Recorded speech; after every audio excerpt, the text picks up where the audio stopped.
I now look to Amali Yeshitela to continue the case for the proposition.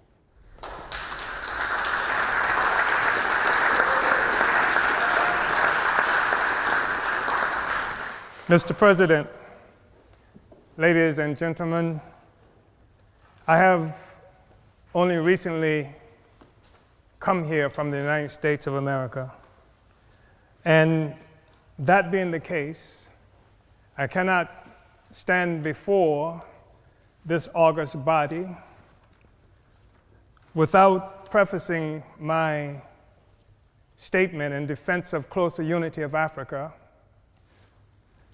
without stating first my unconditional solidarity with President Maduro and the government and people of Venezuela, who are currently under attack, savage attack, by the declining world hegemon of the United States. I think it's absolutely necessary to say that coming from that country, and especially looking at the fact that the United States travels the world preening, presenting itself as the guardian of democracy and the rights of the peoples around the world, where the reality is that Africans who are colonized in the United States represent at least half of the largest prison population in the world. There are more Africans in prison in the United States than there are people in Djibouti or in Equatorial Guinea.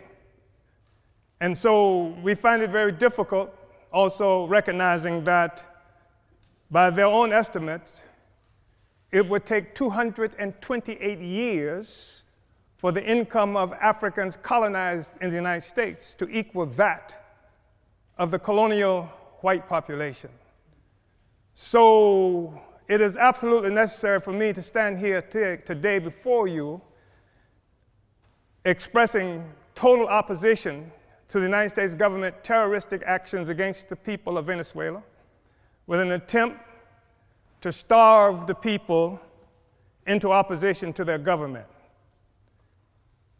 Mr. President, brothers and sisters, comrades, it is also necessary for us to say that this question of a closer union with Africa, or between Africans, or within Africa, is not a purely academic question, despite the fact that this debate is occurring within the pinnacle of bourgeois academia.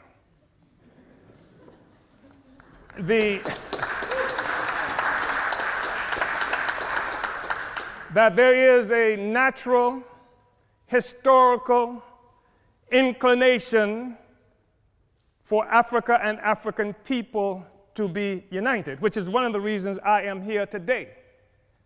The truth of the matter is that this discussion about the unity of Africa, union of Africans, started much earlier than any incursion, as it might be characterized, of China or the Trump administration into Africa.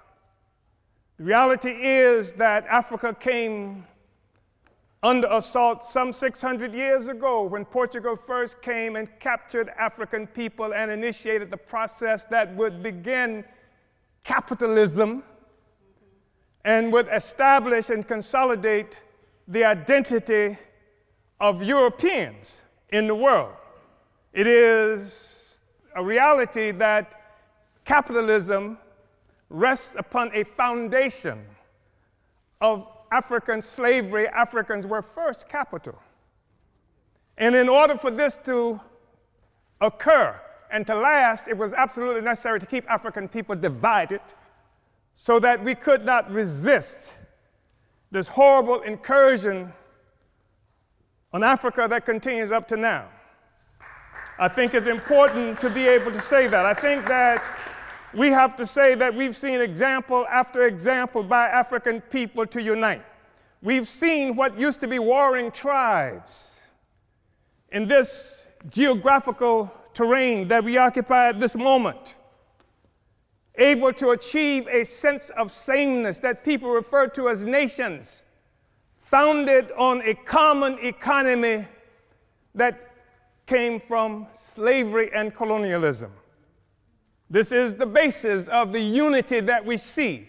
If there is a problem with the European Union today, it is because the foundation, the economic foundation of capital, of imperialism, is being stressed by the struggles of the oppressed peoples of the world to take back their resources from this parasite that bleeds Africa, that bleeds the world, that bleeds Afghanistan, that bleeds the people of Yemen who are dying by the thousands even as we have this discussion. This is the basis of a Brexit. It can't stand together anymore because the host is rejecting the parasite. And it's creating crisis throughout Europe and throughout the imperialist world. I think it's necessary, brothers and sisters, to say that there has been a natural trajectory by African people for closer union. We know that we're talking about having this discussion in part because in 1884-85, Europeans sat at a table in Berlin, Germany, not a single African there, and carved up Africa into the territories that we now sometimes call countries and illogically refer to as nations. Africans didn't do that. It was Europe that did that. It was Europe and imperialism that required Africa to be divided so that the resources of Africa, both human and material, could come and pave the streets in London and grow the buildings in Amsterdam and bring clean water to New York, while the streets in Sierra Leone are not paved. And the people in Sierra Leone do not have clean water. And there's no national electric grid there. It is necessary to keep Africa divided by European imperialism and by all the imperialism in order to continue to suck the resources from Africa so that cell phones could exist here, so that Steve Jobs and the others could achieve some great notoriety from the coltan that comes from Congo, where Leopold killed at least 12 to 15 million Africans in order to conquer and keep Africa in the condition it's in today. We talk about a united Africa and African Union because of what European imperialism has done to Africa to keep us divided. We know it's true. We saw 100 years or so ago, Marcus Garvey organized the Universal Negro Improvement Association and African Communities Leagues that stretched across the globe. More than 11 million African people everywhere were connected to this. Africa for Africans, at home and abroad. That was the cry. Not Africans for Nigerians that didn't even exist until the British created it in 1915. And Flora Shaw, the mistress who would become the wife of Frederick Lugard, came up with the name nigger area. Not this false national consciousness that has been imposed on Africans around the world.